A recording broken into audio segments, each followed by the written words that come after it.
Universal health coverage means that everyone has access to quality health services without experiencing financial hardship. It is a fundamental human right for all people to have access to universal health coverage, and health systems and facilities have to be inclusive and accessible to all persons, including persons with disabilities who are more likely to lack health coverage, since most of them are more likely to live in poor conditions and to be more marginalized. Persons with disabilities encounter specific barriers in accessing healthcare services. These include higher cost of persons with disabilities, lack of access in transportation, and inadequately trained medical staff.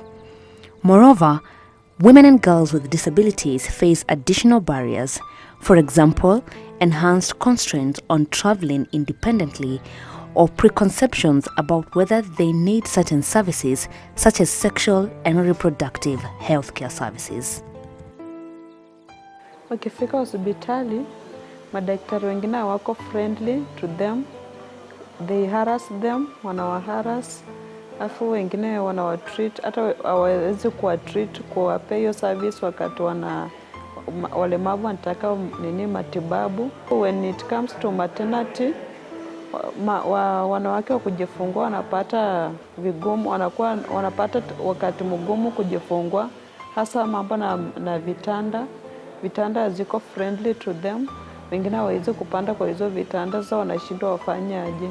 Wale wakati tulikuwa tunaenda kwa hospitali, tulikuwa tunapitia ugumu kama kutohudumiwa kwa haraka, kutoshughulikiwa kwa haraka, yani sababu wanatuona kama si ni watu watufai.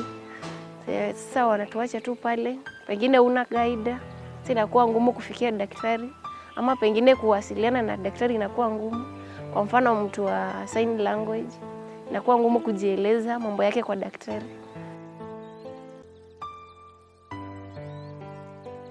In an effort towards realizing the rights to health and ensuring the progressive achievement of Sustainable Development Goal 3 and Vision 2030, the Kenyan government launched the pilot phase of universal health coverage in December 2018 in 4 key counties. Ultimately, the success indicator of UHC in Kenya is whether equity has been achieved. The poorest in society, the most marginalized, and the most vulnerable people enjoy health and well-being, as intuited in the principle of leaving no one behind. What it means at its core is that citizens can access healthcare, quality healthcare, wherever they are, without experiencing financial hardship. So there's elements of equity, elements of financial protection, but then also elements of access to quality healthcare. WRA Kenya has been implementing an integrated social accountability and advocacy project in 2 counties, Makueni and Bungoma, to ensure the country's policies, plans and budgets on UHC are equitable and inclusive. The project, dubbed UHC for Me, was designed to simultaneously improve UHC principles of quality and equity and dignity at the point of service delivery and influence long-term system-wide change for priority populations through national and county UHC planning, policy, budget and implementation processes. As the country was launching UHC in the pilot counties, we were also, as White Ribbon Alliance, having a listening exercise with women and girls across the world. In Kenya, we were able to also talk to women and girls about what are their quality priorities, what are their needs, what are their priorities for quality healthcare. And the results from this listening exercise,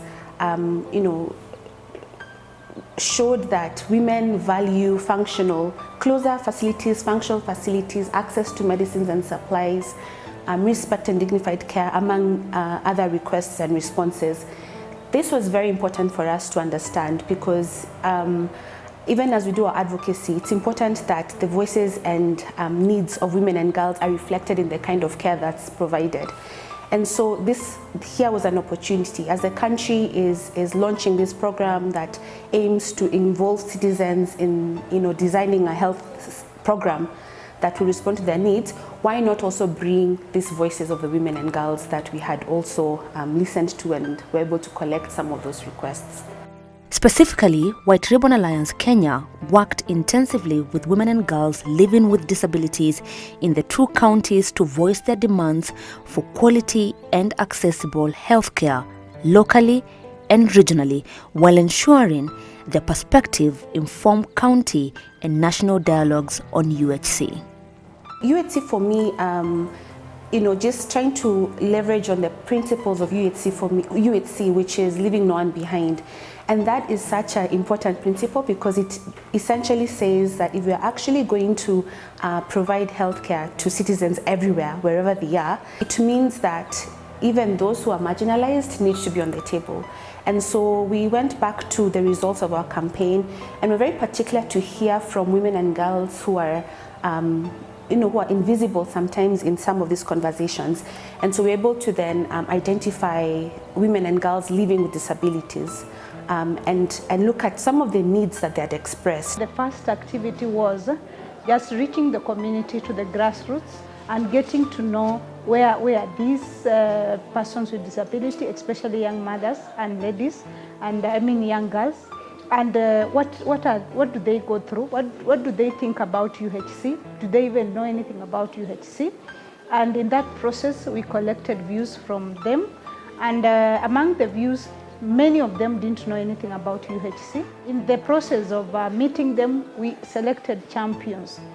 Among the champions, now they were to champion what the gaps they think they get when seeking health, when seeking services from the health facilities. And among the gaps, there were no ramps, there were no toilets, inclusivity toilets, and among the gaps again, there were no inclusivity beds, especially for mothers who go for delivery. There was no clear communication, especially for the deaf and maybe the dumb. Mara ya kwanza nikikutana walemavu wenzangu vile waliniambia their grievances, I represented them kwa hospitali na hii nini group ya White Ribbon Alliance, na tukakaa pamoja na health facilities hasa ya Milo, and I shared out the grievances that people living with disabilities wanapitia. The project seeks to enhance the numbers and competencies of health workers to respond to persons living with disabilities needs, disability-friendly infrastructure and services in health facilities, availability of PWD-specific medicine and supplies, cleanliness and sanitation in health facilities, and reduction of wait time in health facilities within Bungoma and Makueni County health facilities. So we identified access to disability-friendly medicines. We also identified cleanliness and sanitation. That was a very big ask in Kenya. It was actually the first ask in Kenya. We identified issues around disability-friendly health facilities. What does that really look like? And really breaking it down to issues such as inclusive toilets, ramps in the health facilities. So at the county level, the aim of the project was to ensure that in these target health facilities that we had identified, through the voices of the women with disabilities, can we actually call for improvement so that when they go for healthcare, it actually responds to their needs based on those key priorities or key indicators that we identified. Since project inception, significant progress has been made from the development of community action plans in 4 sub-locations in the 2 counties, detailing the prioritized health needs and action demands by women and girls with disabilities through convening of sub-county and county advocacy conversations with target decision makers to secure commitments to respond and act. In both counties, women and girls expressed immediate needs around introduction of inclusive customer care desks and install ramps and disability-friendly toilets in all health facilities.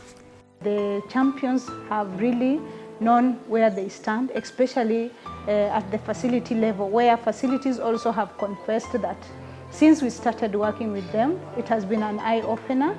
majority have realized the gaps and they have filled the gaps as per requirements, though they are still in the process. Na positive change yenye nimeona cause kuna kama saa hii walemavu wakienda wapange laini wanatibiwa haraka, mambo na kulipiza imepungua, wanatibiwa bure, lakini mambo na madawa, kuna madawa wanatumwa waende wanunue bado haziko kwa hospitali. Alafu mambo na hiyo tu maternity ward bado tukikuja wakati wa kujifungua bado hizo vitanda bado hazijaletwa. After YSD and White Ribbon talking about, we need a space for mothers, especially mothers within the bracket of disability. They really need a space when it comes to issues around delivery. So the Milo Health Facility, they had a building that was not even complete, but after talking about it, they felt, and through the management of the hospital and the board, they really worked hard to make sure that the facility maternity wing is complete. Ni kama msichana mwenye naishi na ulemavu na niko mjamzito, na wakati nitakuja kujifungua nina matumaini kwamba nitapokelewa vizuri, kwa sababu wakati wanakuja kliniki napokelewa, na pia najua kitanda nitapewa kizuri sababu kuna mabadiliko. Mimi naona kwa kila department kwa hospitali watuwekee special doctors watu kutushughulikia, kama translator wa sign language, kaidas pia wakuwe, na pia wawe watu wa utu wenye wametrain kutulea watu sisi walemavu. When it comes to the service delivery on a person living disability on women, the challenges that we are facing in these facilities, we have the nurses who are familiar on person with disabilities hierarchy.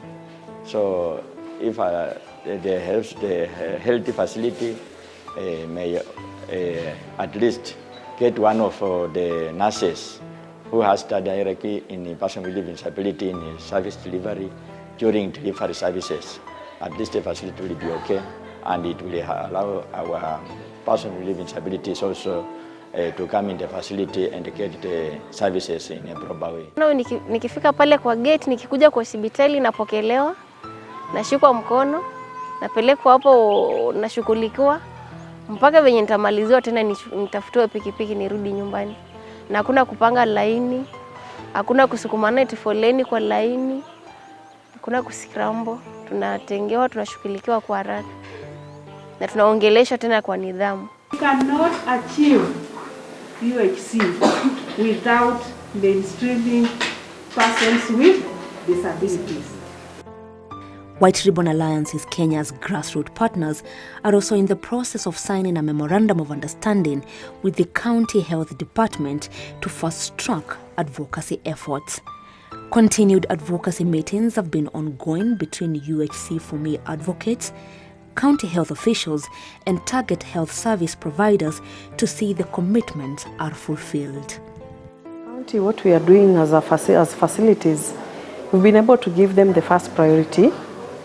Whenever they come, we are able to attend to them. And some of our facilities, we have specific people allocated that duty, so that whenever we are having people with disabilities coming to our facilities, we should give them the first priority, so that they can also feel as if they can have that feeling they are also taken care of, just like the other patients. As we implemented this project, we collected lessons throughout the journey.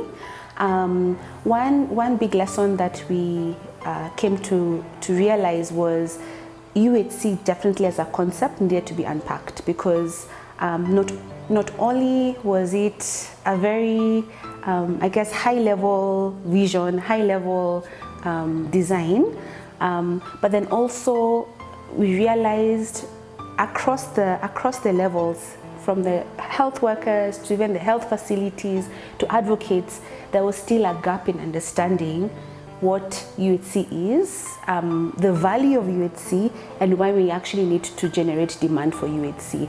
And so even just that whole process of unlearning or unpacking what that meant presented as a challenge. Not necessarily a bad challenge, because in the process we also got to understand and advocate better for UHC? Kuna mabadiliko, moja ni kuna hiyo mambo na time, sasa hivi walemavu wanaweza tibiwa. Ya pili, hawalipizi vile walikuwa wanalipiza zamani.